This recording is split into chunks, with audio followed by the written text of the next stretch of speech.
So our final speaker is André Zenner, and he's going to present work with Antonio Krüger on estimation detection thresholds for desktop-scale hand redirection in virtual reality. Let's welcome him.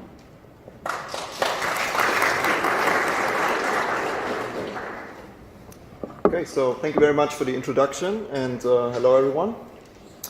So when the user is immersed in a virtual reality application, and in this application the user's real hand is supposed to move in a different way than the virtual hand, we can use a technique that we commonly call hand redirection. Now, in hand redirection, warping algorithms introduce a non-one-to-one mapping from the real hand position to the virtual hand that is shown to the user and offset the virtual hand from the real hand position. Now, when the user tries to reach for a virtual target, the user has to then compensate for this mismatch and adapt the real hand trajectory accordingly. We have seen the technique of real virtual hand offsets already in the talks before, and it has been shown that hand redirection can improve the scalability of interacting with passive props, for example by implementing techniques like redirected touching or haptic retargeting. And in the work that I'm going to present now, we try to contribute to the quantification of hand redirection as a technique itself and try to derive the order of magnitude of hand redirection that can go unnoticed by users even in worst case application scenarios. And in the past, researchers have already investigated the detectability of real virtual hand offsets, for example, when displaying a real and an offset virtual fingertip position to the user represented as abstract spheres, when the user is immersed in a game-like setting, or when the user is feeling a continuous haptic signal at the fingertip. And recently also researchers have investigated the tolerance thresholds, asking users about how much hand redirection they would actually tolerate in a haptic retargeting application. Now, in the work that I'm presenting here, we were really interested in the detectability of hand redirection, especially of fixed angular offsets, and we investigated a very conservative setup which resembles the worst case for unnoticeable hand redirection, as in our setup users were informed about the redirection and really paid attention on detecting the hand offsets because we wanted to derive lower bound thresholds. Moreover, we only display a realistic model of a virtual hand at the offset location, and we do not show the real hand location as it is common in haptic retargeting applications, and we do not involve any haptics at the fingertip. So to study hand redirection, we then split up redirection in 3 intuitive dimensions, and we studied them separately. And this is offsets in the horizontal plane, in the vertical plane, and gain-based hand redirection. And for all 3 dimensions, we define an algorithm that you can look up in detail in the paper. For the horizontal and vertical hand warping, the algorithm, it's kind of body warping algorithm, defines a warp origin. At this position, there's still a one-to-one mapping. Now, when the user moves the real hand then away from this warp origin, a fixed angular offset is applied and the virtual hand is offset in either the horizontal or the vertical plane. Similarly, for gain-based redirection, when the user's real hand moves away from the origin, a fixed gain factor is applied, scaling the movement of the virtual hand up or down so that the virtual hand moves faster or slower than the real hand. Now, to derive detection thresholds for these 3 techniques, we conducted a psychophysical experiment, and we used an established methodology that was, for example, also used by the work of Steinecke before to derive detection thresholds for redirected walking. So we conducted a within subjects 2 alternative forced choice experiment with 12 participants, and as we were interested in the user's motion of reaching out for something under redirection, like a retargeted prop or so, in our setup users were seated and also interacting in the desktop scale space in front of them, as we can see here in the picture. Now, during the experiment, users had to repeat a certain movement multiple times with different amounts of redirection applied. They always first had to reach a start position right in front of the head with the virtual fingertip. Here still a one-to-one mapping was applied. When reaching the start location, a target appeared in front of the start location, redirection was applied, and users had to reach this target with the virtual fingertip in around 3 to 4 seconds. And on the way, they of course had to compensate for the applied mismatch. And when reaching the virtual target, users then were asked the two alternative questions. So they had to state in which direction they thought the virtual hand was offset from the real hand position. We used the Vive system to implement the tracking, and users could then use a controller that they held in the second hand to answer the question. Now, to derive meaningful estimates, we investigated the redirection in 3 different setups, which were all 3 very conservative, as in every setup we told users about the redirection being applied, even about the type of redirection being applied, and we instructed them to pay specific attention on detecting the hand offset, as that was their main task in the experiment. And then in a first condition, we did not use any distraction, so we just let users focus on detecting the hand offset to create the most conservative setup we could think of, which maybe at the same time is kind of less realistic, because in an application you would probably try to distract from the redirection. However, here users could just perform the movement and try to detect the hand offset. In the second condition, then we added auditory and vibrotactile distraction, because we wanted to see if a significant increase in distraction has a direct impact on the detection threshold.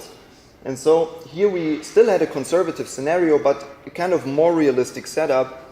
And users in this case were distracted by the sound of a virtual bee flying around the head during redirection, and they felt vibrotactile feedback from 4 vibrotactile actuators that we placed at the head. And we activated them in synchronization with the sound. And in the third scenario, we tried to distract users using a visual and a dual task distraction. So here users had to look away from the hand at least once during redirection in order to read out a number that we displayed on a panel in front, and the experimenter then took note if the number was read correctly. So in total, we looked at these 3 different redirection dimensions in the 3 different scenarios, which sums up to 9 conditions. And in total, each participant contributed 246 samples to our threshold estimation. When we now look at the results, we can first look at the perceived distraction. So after each condition, we asked users how much they felt distracted from the main task on a 1 to 7 Likert scale. And as we can see here from the chart on the right, in our 2 distraction scenarios, we indeed increased the perceived distraction significantly compared to our baseline setup, which kind of verified our scenario composition and our distraction choice here. And then to derive the actual thresholds, we fit a psychometric function to the samples that we got from the experiment, and with this we could derive the upper and lower detection thresholds, as well as the unnoticeability range in between. Here you can see the final plots, and I marked the unnoticeability range for horizontal and vertical redirection here, as well as for gain-based redirection. And we derived these thresholds for all 9 different conditions individually, as well as for the 3 redirection types by combining the samples of all 3 distraction scenarios to get a more robust estimate using the tripled amount of samples. And when we look at the 9 different conditions here at this slide, I summarized the unnoticeability ranges. And when we compare horizontal and vertical hand warping, we can see that the range is around 9 degrees, and it's very similar and in the same order of magnitude for both dimensions. Also, when we compare the different distraction scenarios, we can see that the range is around still 9 degrees, and the same order of magnitude is present, which is kind of surprising, because here, although the distraction increased, we do not see a substantial change in the thresholds in our experiment. So, to sum up our thresholds, in general we found 4.5 degrees in each direction for horizontal and vertical hand warping to go unnoticed when users really pay attention, which makes a range of 9 degrees. And for gain-based redirection, we found that the user's real hand can be redirected to move up to 13% further or 6% less far than the virtual hand without users noticing. I think this is an interesting finding, especially for haptic retargeting applications. And at the same time, it also kind of indicates that users seem to detect an accelerated hand better than a decelerated hand. So as a general conclusion, when we talk about hand redirection, in a very worst case setup where users really know about redirection being present in the application, and when they actually try to detect the offsets, then there still is a certain range of hand redirection that we can apply and that can go unnoticed, but this range is kind of narrow. And our results now show estimates for the order of magnitude of this range, and at the same time we want to stress that the thresholds are likely a function of the user and the scene and are likely to differ with different users and scenes, but as we only investigated very conservative setups here, we believe that the estimates that we derived here can actually serve as a well-founded and useful lower bound and reference point for researchers and developers. And when we compare our findings to the tolerance thresholds that were assessed in previous work, which were much larger, up to 40 degrees, we have some indication that users seem to detect or seem to tolerate very large redirections, but at the same time might be fully aware of them. And finally, the question now remains, how can we then increase the detection thresholds? In our experiment, we did not see a substantial increase.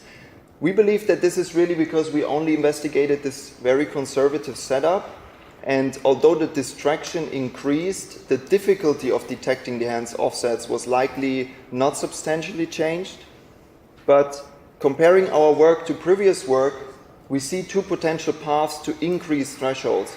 And one is, for example, to use haptic feedback at the fingertips as a kind of haptic guidance, which is supported by the work of Abtai and Vollmer very recently. In their work, users felt and saw a haptic edge underneath the finger pad during redirection, and this matching visual haptic stimuli probably convinced users of not being redirected, and so much larger detection thresholds were found. And on the other hand, when we look at Burns' study, we also have some indication that using a stronger distraction, like immersing the user in a game-like setting, or using stronger auditory or visual distractions that catch the user's attention for a longer period of time might also increase thresholds. And we believe that these two paths are worth to be investigated further in future work. And with this now I want to conclude my talk. So thanks, and I'm now happy to take questions.